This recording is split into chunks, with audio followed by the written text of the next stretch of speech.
बिस्मिल्लाहिर्रहमानिर्रहीम। दरूद बार मोहम्मद व आले मोहम्मद। अनवार नौमानिया के मुताबिक जब यजीद ने सकीना बिनते हुसैन अलैहिस्सलाम को बहुत ज्यादा रोते देखा तो पूछा, बच्ची तू इतना ज्यादा क्यों रोती है? शहजादी ने जवाब दिया, मेरे रोने को करबला ही काफी था।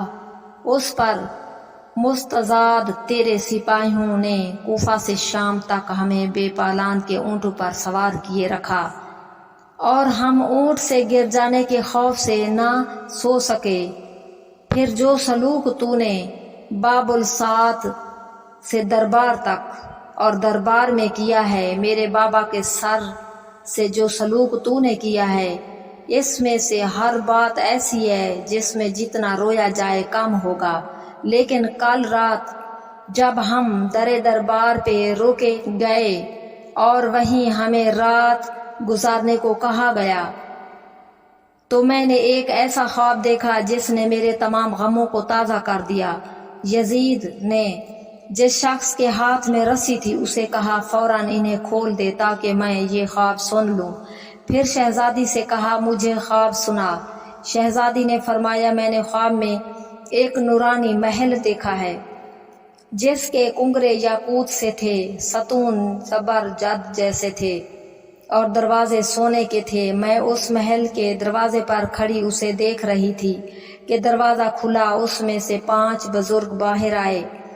उनके आगे एक गुलाम जा रहा था। मैंने आगे बढ़कर उसे पूछा, ये महल किसका है? उसने कहा, ये तेरे बाबा हुसैन अलैहिस्सलाम का है। मैंने पूछा, ये बुजुर्ग कौन हैं? उसने बताया, हजरत आदम, हजरत नूह, हजरत इब्राहिम, हजरत मूसा और हजरत ईसा अलैहिस्सलाम हैं।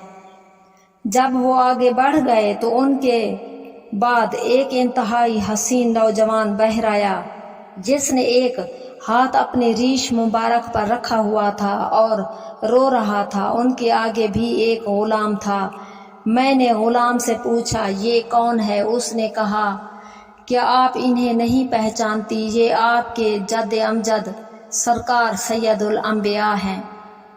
मैं फौरन आगे बढ़ी और अपने नाना से चिमट गई। मैंने अर्ज किया, नाना आपका राकिब दोष प्यासा मारा गया। नाना आपका हम शक्ल अकबर शहीद हो गया। नाना हमारे ख़याम जलाए गए। नाना हमारे सरों से चादरें छीन ली गईं। नाना हमें कूफा के दरबार में बेमकना और चादर पेश किया गया। नाना हमें कूफा से शाम तक बेपलान के ऊँटों पर सवार किया गया। नाना आज तक हमें तो कोई रोने नहीं देता। आपने मुझे गले लगाया, मेरे सर का बोसा लिया, मेरे हाथों को चूमा, मेरे गले के बोसे लिए, रो के फरमाया, सकीना बेटी तूने मेरे जख्म हरे कर दिए हैं। बेटी अब शाम के हालात ना बताना, मैं बर्दाश्त नहीं कर सकूंगा। नाना ने गुलाम को हुक्म दिया कि मेरी बच्ची को अंदर पहुंचा दे।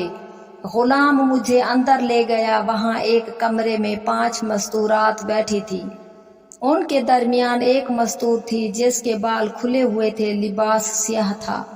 उसके हाथ में छलनी की मानद एक कमीज थी। मैंने एक कनीज से पूछा, ये कौन मस्तूरात हैं? उसने बताया, एक आसिया है, दूसरी मादर मूसा है, तीसरी जनाबे हवा, चौथी जनाबे मरियम, 5वीं जद्दुल सादात खदीजातुल कुबरा है। मैंने कहा, वो जिसके हाथ में खून आलूद कमीज है वो कौन है? उसने कहा, ये आपकी दादी फातिमा ज़हरा सलामुल्लाह अलैहा है। मैं आगे बढ़ी और अर्ज किया, अस्सलाम अलैका या जद्दाता। बीबी ने सर उठाया और फरमाया, सकीना है? मैंने अर्ज किया, हाँ दादी, यतीम सकीना हूँ। दादी उठ खड़ी हुई, आगे बढ़ के मुझे गले लगाया, गोद में लिया, सीने से लगाया, खाक आलूदा बाल चूमे और दोनों हाथों का बोसा लिया। मैंने अर्ज किया, दादी आपकी ज़ैनब बेरिदा हो गई। बिनते रसूल सल्लल्लाहु अलैहि वसल्लम ने फरमाया, बेटी ये देख मेरे हाथ में क्या है? मैंने अर्ज किया, दादी जान ये खून आलूद कमीज है। दादी ने पूछा, बेटी इसे पहचानती हो? ये किसकी है? मैंने अर्ज किया, दादी मुझे याद तो आ रहा है कि मैंने इसे देखा है लेकिन यकीन से नहीं कह सकती। दादी ने फरमाया, बेटी یہ تیرے بابا کی وہی قمیض ہے جو تیری پھوپھی نے دم آخر اس کے مانگنے پر دی تھی۔ بیٹی اب اندازہ کر لے کہ میں تمہارے حالات سے بے خبر نہیں ہوں، مجھے ایک ایک بات کا علم ہے۔ بیٹی مجھے اپنے بھائی سجاد کا حال سنا دے، وہ کیسا ہے؟ میں نے عرض کیا دادی کئی مرتبہ ظالموں نے اسے قتل کرنا چاہا لیکن اس کی بیماری پر ترس کھا کر چھوڑ دیا۔